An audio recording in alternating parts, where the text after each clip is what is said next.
අපි අද මෙනිකියු එකක් තමයි මේ කරන්න ලෑස්ති වෙලා ඉන්නේ. ඔයාලා දැන් මේ පාඩමට කලින් දැන් ඔයාලා සූදානම් වෙලා ඉන්නවා දැනගෙන මෙනිකියු එක කියන්නේ මොකක්ද කියලා. මම කෙටියෙන් පැහැදිලි කරන්නම්. මෙනිකියු එකක් කියලා කියපුවාම දෑත් සඳහා කරන සත්කාරයක් තමයි මෙනිකියු එකක් කියලා කියන්නේ. දෑත් සහ නියාලංකරණය කිරීම තමයි මෙනිකියු එකකට අදාළ වෙන්නේ. ඉස්සලාම අපි කිව්වා සේවාදායකයා සූදානම් කරගන්න ඕනේ කිව්වා. එතකොට සේවාදායකයාගේ වගේම රූපලාවන්‍ය ශිල්පිනියගේ සියලුම ආභරණ අතේ තියෙන ආභරණ සියල්ල ඉවත් කරගන්නවා කියලා කිව්වා.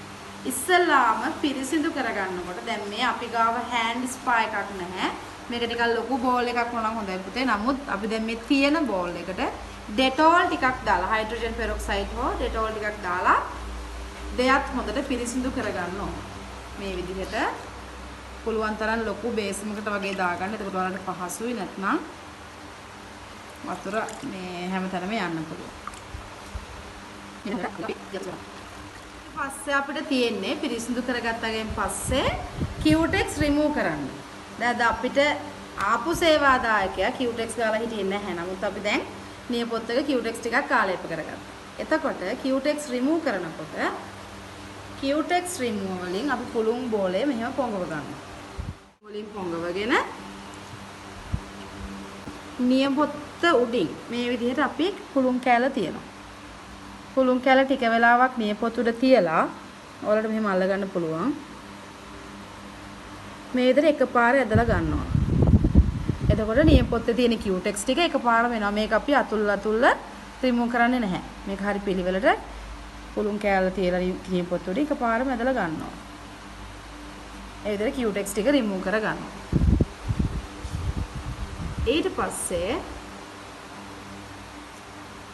මේ විදිහට ආයෙත් පුළුන් කෑල්ලක් අරගෙන ඔරෙන්ජ් ස්ටික් එකේ උල් වෙච්ච අග්‍රේ තියලා මේ විදිහට අපි මේක රවුමට ඔතා ගන්නවා. මේ වගේ පුළුන් කෑල්ල ඔතාගෙන ඉවර වෙලා මේකත් අපි නැවත කියුටෙක්ස් රිමූවර් වලින් පොඟව ගන්නවා.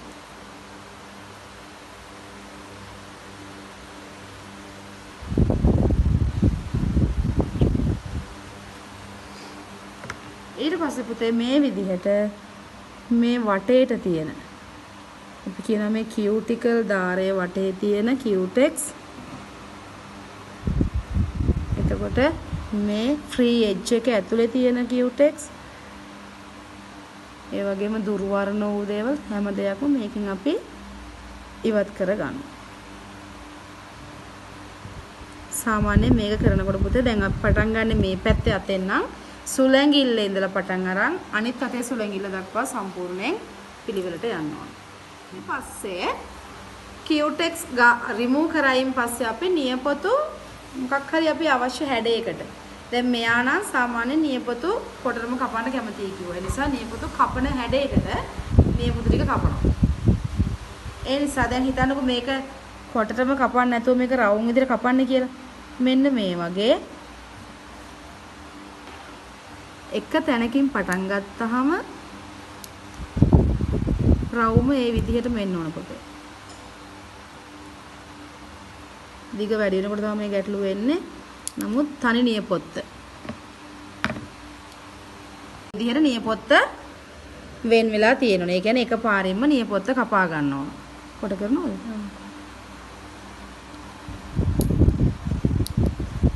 කෑලි කෑලි පොඩි පොඩි කොටස් නෙමෙයි නියපොත්ත සම්පූර්ණ වටේටම එක හැඩයකට එකපාරම නියපොත්ත කපලා ගන්නවා. මෙන්න මේ වගේ නියපොත්ත තියෙනවා. දැන් අපි නියපොත්ත ටික කපාගෙන ඉවරයි. ඊට පස්සේ මේකට අපි කියනවා nail file එක හෙවත් emery board එක කියලා. nail file එක නැත්නම් emery board එක කියලා. ඊට පස්සේ මේක අපිට පුළුවන් අංශක 45ට අංශක 90 ඒ කැමති ක්‍රමයකට මේක අනිවාර්යයෙන් යන්න පුළුවන්. එතකොට නියපොත්ත හැඩ කර ගන්න ඕන කපපු හැඩයට.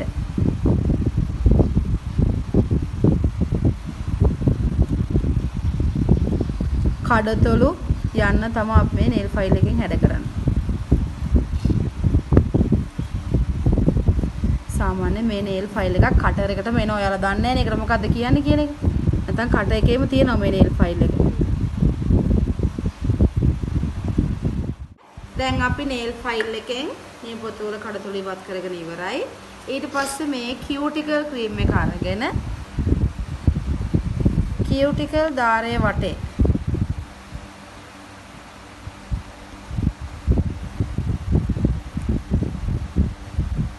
මේ කියුටිකල් ධාරයේ වටේට හොඳට කියුටිකල් ක්‍රීම් තවර ගන්නවා.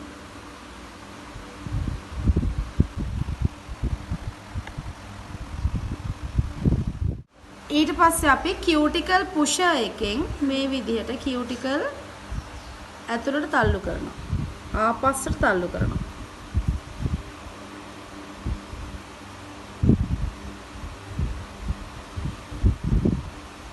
හැම වෙලාවකම බලන්න මම කරන්නේ හරියට දැන් මේ දකුණු පැත්තේ අතේ සුළු ඇඟිල්ලේ ඉඳලා තමයි පටන් ගත්තේ හැම එකම. හිතන ඇඟිල්ලෙන් කරන්නේ නැහැ. පිළිවෙලක් තියෙන ඕනම දෙයක. ඉතින් ආපස්සට කියුටිකල් තල්ලු කරනවා. ඇඟිලි 10ම කියුටිකල් ඒ විදිහට ආපස්සට තල්ලු කරන්න ඕන. කියුටිකල් පුෂර් එකෙන් කියුටිකල් ආපස්සට තල්ලු කරා. ඊට පස්සේ මේකට කියනවා කියුටිකල් කටර් එක කියලා. මේ කියුටිකල් කටර් එකෙන් පිටට ආපු කියුටිකල් මේ විදිහට කපනවා.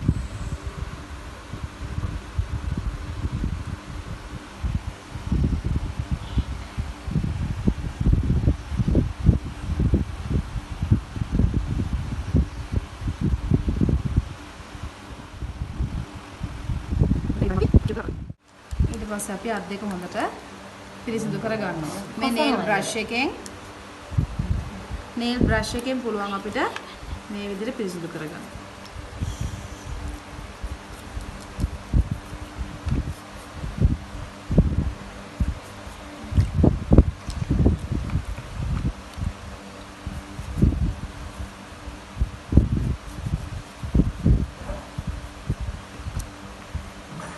අත් දෙකම හොඳට පිරිසිදු කරගෙන ඊට පස්සේ ආයේ තෙත මාත්තු කරගන්නවා අර විදිහට.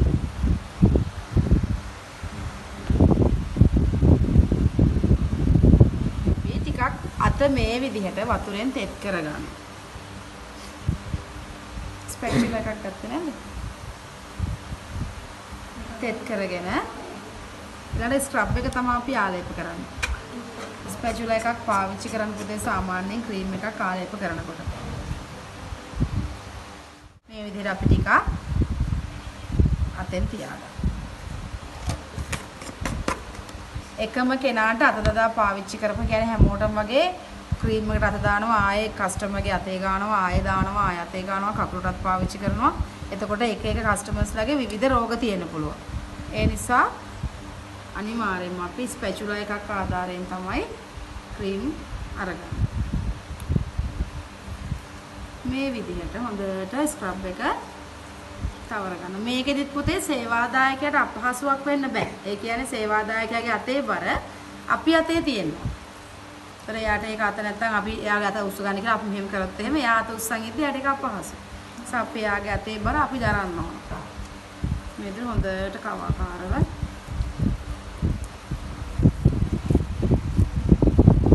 මේ ඇඟිලි වල ඉඳලා සම්පූර්ණයෙන්ම අත හැම වෙලාවකම තෙත තියාගන්න. එක අතකින් මම ස්ක්‍රබ් එක යනකොට ඔයාලට පේනවා අනිත් අතින් මම අත අල්ලගෙන ඉන්නවා.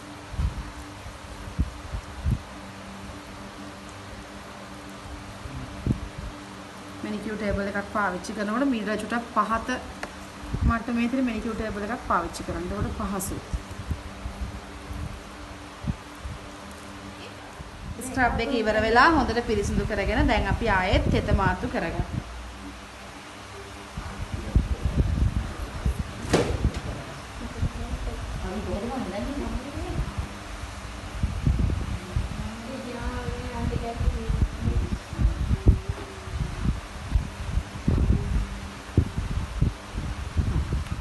අපි අත තෙත් කරගෙන දැන් අපි මසාජ් එක තමයි කරන්නේ. මේ මසාජ් එකෙනුත් පුතේ ෆේෂියල් මසාජ් එක වගේ තමයි සාමාන්‍යයෙන්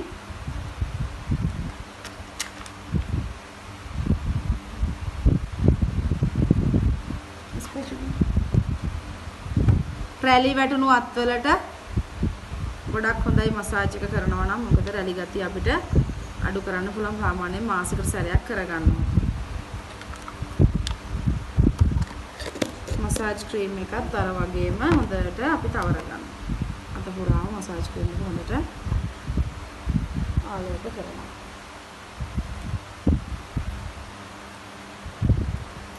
දැන් හොඳටම තේරෙනවලු මසාජ් ක්‍රීම් එක ගාද්දින් අතේ මැරුණු සමක් ඒ කියන්නේ ගොරෝසු ගතියක් චුට්ටක්වත් නැහැ කියලා.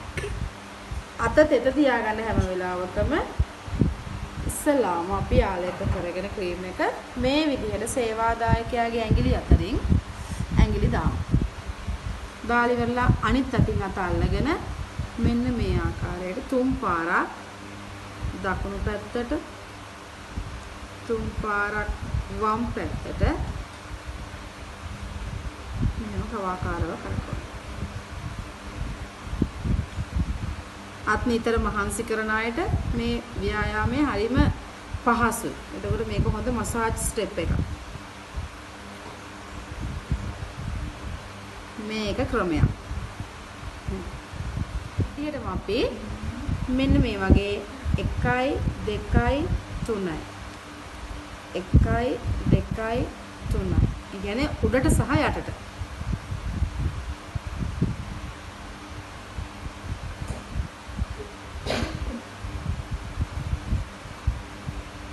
පියවරක් අතරතුරම අපිට පුළුවන් අත හොඳට මෙහෙම දෙතුන් පාරකට අත පුරාම අත යවලා මසාජ් කරන්න ඕනේ. අතට හරි සෑහළු බවක් දැනෙන. මේ වෙලාවේදීත් ඔයාලට බලන්න හොඳට මම මගේ මේ අත මාරු වෙද්දී මේ අතෙන් අතේ බර ගන්නවා. මේ අත මාරු වෙද්දී මේ අතට අත බර ගන්නවා. එතකොට අතින් අතට මාරු කරද්දී සේවාදායකයාගේ අතේ බර අපේ අතට අර ගන්නවා. ඊට පස්සේ විදිහටම සුලැඟිල්ලෙන් පටන් අරන් මෙහෙම රවුමට තුන් පාර මෙහෙම ඇඟිල්ල මසාජ් කරනවා.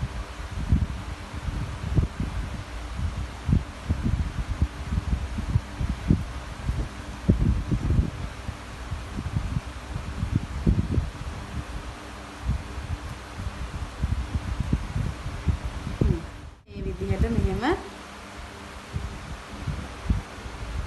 හොඳට අත මාරුවෙන් ඇඟිලි වලින් හොඳට මසාජ් එක යනවා. ඇඟිලි මාරුවෙන් මාරුවට යන්න පුළුවන්. මුළු අත පුරාම අපිට ඒක දෙපැත්තෙම කරන්න පුළුවන්. යට ඇඟිලි ටික යටින් යනකොට උඩ ඇඟිලි දෙක මහත් ඇඟිලි දෙක උඩින් මාරු වෙනවා. ඉතින් හොඳට මසාජ් එක කරන්න පුළුවන්. අපිට මේ විදිහට අත අරගෙන ඇඟිලි ටිකට හොඳට ඕනම් මේ විදිහට අත මිටි මොලවලා මේක විලුඹට තමයි ගොඩක්ම මේ මසාජ් එක සහැල්ලු විලුඹට දෙන එක. අපිට මේ අල්ලටත් පුළුවන් පොතේ අය අල්ලේ අපහසුතාව රිදෙන අය වගේ ඉන්නවනම් අත මිටි මොලවලා ඒ මසාජ් ස්ටෙප් එක කරන්න පුළුවන්. ඒකට අත මාරුවෙන් මාරුවට සැරෙන් සැරේ මාරුවෙන් මාරුවට මේ විදිහට යනවා.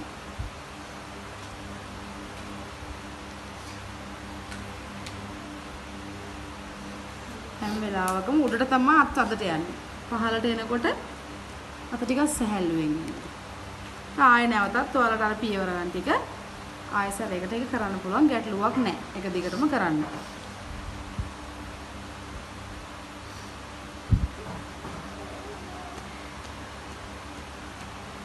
ඊට පස්සේ අපි මේ මසාජ් එක ඉවර වෙලා මේක ටවල් එකක් ආධාරයෙන් ඔතලා තියන්න ඕන.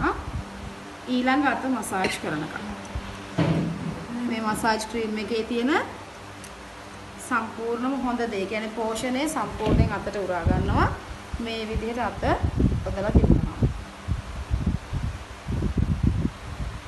ඊළඟට ඒ විදිහටම අනිත් අතත් අපි මසාජ් කරගන්නකම් මේ විදිහට තියලා තියෙනවා. දැන් මසාජ් ක්‍රීම් එක අයින් කරලා අපි ආයෙත් වොෂ් කරගත්තා.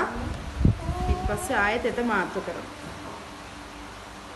ඊට පස්සේ අපිට තියෙන්නේ පැක් එක දාන්න, බොඩි පැක් එකක් දාන්න.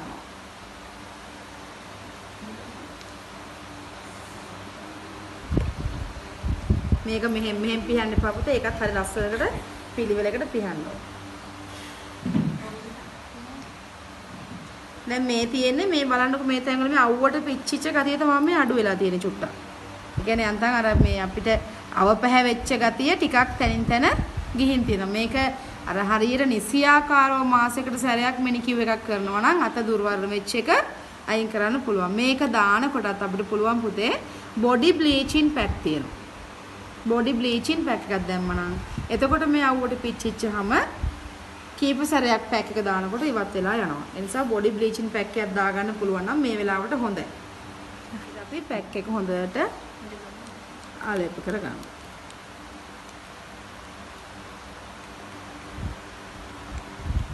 සම්පූර්ණ අත් දෙකේම පැක් එක ආලේප කරගන්නවා. විනාඩි 20ක් විතර පැක් එක තියලා ආයෙත් අපි හොඳට හොදගෙන රිමූව් කරගන්නවා.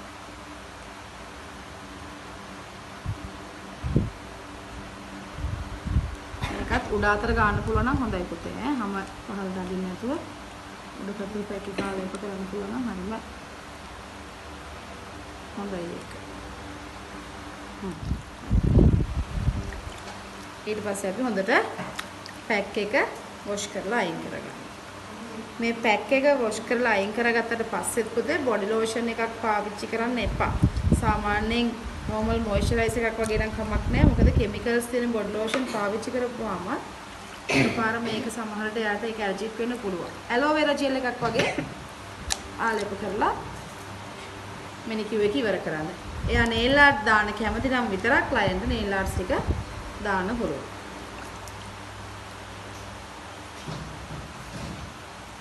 nail brush එක හැම වෙලාවකම පාවිච්චි කරන්න ඈ. දැන් පැක් එක අයින් කරලා ඉවරයි. ඊට පස්සේ ඇලෝ වෙරා ජෙල් එකක් මම අතේ ආලේප කරනවා. අවුව දවස් වලට පුළුවන් පුතේ ඔයාලට sun protection body lotion එකක් පාවිච්චි කරන්න. එතකොට කළු වෙන්නේ නැහැ. සාමාන්‍යයෙන් අපේ ශරීරයේ මූණට වඩා ඉක්මනට කළු වෙන්නේ අත් දෙක. මොකද ඉරේලිය ටක් ගාලා අත් දෙකට තමයි වැටෙන්නේ. දැන් ඔයාලට පේනවා ලොකු පැහැපත් බවක්. ඒ කියන්නේ ලොකු වෙනසක් තේරෙනවා තිබ්බට වඩා.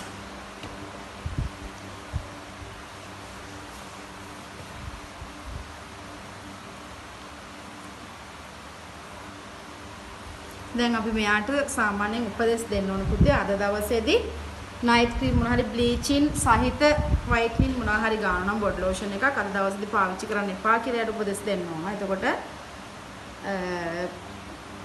පොඩි බිබිලි මොනවා හරි චූටි දේවල් එයාගේ අතේ එනවා නම් අයිස් වතුරෙන් හොදන්න. ඒ වගේ දැනුවත් කිරීමක් කරලා යවන්න ඕන. එතකොට නිවැරදිව සමට ගැලපෙන body lotion එකක් පාවිච්චි කරන්න කියලා අපි යට උපදෙස් දෙන්න ඕන. ඒ වගේ දේවල් කියලා තමයි සේවාදායකයව සැලොන් එකෙන් පිටත් කරන්නේ. එතකොට මේ තමයි මැනිකියුර් එකක අවසානයේදී අත් දෙක තියෙන විදිහ. පැහැදිලිව දැන් පේනවා වලට හරිම පිරිසිදුයි. නියපොතු ටික හරිම පැහැදිලි. Cutex ගන්න කලින් මම ඔයාලට කිව්වා. දැන් සාමාන්‍යයෙන් අපි අද Cutex ගන්න නැති නිසා මේක නතර කරේ. Cutex ගන්න කලින් මේ nail buffer එක පාවිච්චි කරලා අපිට පුළුවන් පොතේ දැන් මේක නැතුව මම මේ ඇඟිල්ල ගන්නම්. මේ විදිහට මෙහෙම 1 කියන side එකෙන් නියපොත්ත ටිකක් හොඳට මෙහෙම polish කරනවා. ඊට පස්සේ 2 කියන side එකෙන් ඊළඟට polish කරනවා. නියපොත්තක තියෙන අඳුරු පැහැදුරු වර්ණ ගතිය අයින් කරනවා මේකේ. සිනීදු නියපොත්තක් ලැබෙනවා. එනමල් එකට මොනවත් වෙන්නේ නැහැ පුතේ. ඊළඟට 3 වෙනි පැත්තේ.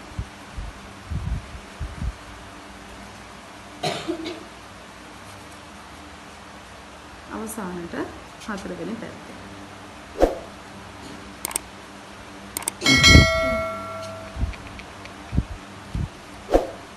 දැන් ඔයාලට තේරෙනවා මේ නියපොතු දෙක බලපුවාම මේක ටිකක් දිලිසෙන ගතිය වැඩි. ඇල්ලුවත් ඒ දිලිසෙන ගතිය තේරෙනවා. මේක ගොරෝසු ගතිය. එතකොට නියපොත්ත හොඳට දැන් ෂයින් වෙලා තියෙන්නේ. මේ නියපොත්තේ තියෙන එනමල් එකට කිසිදු හානියක් වෙන්නේ නැතුව දුර්වර්ණ වෙච්ච නියපොත්ත දැන් හොඳට ෂයින් වෙලා තියෙනවා. ඊට පස්සේ පුළුවන් අපිට බේස් කෝට් එක ගාලා, Cutex එක ගාලා, টොප් කෝට් එක ගාලා, nail art එක දාලා টොප් කෝට් එකක් දාන්න ඕන. nail art එකක් දානවා නැත්නම් Cutex එක විතර නම් ගන්න. Cutex එකෙන් පස්සේ টොප් කෝට් එක ගාලා ඉවර කරනවා. අද අපි nail art එක දාන්න නැති නිසා මෙතනින් manicure එක ඉවර කරනවා.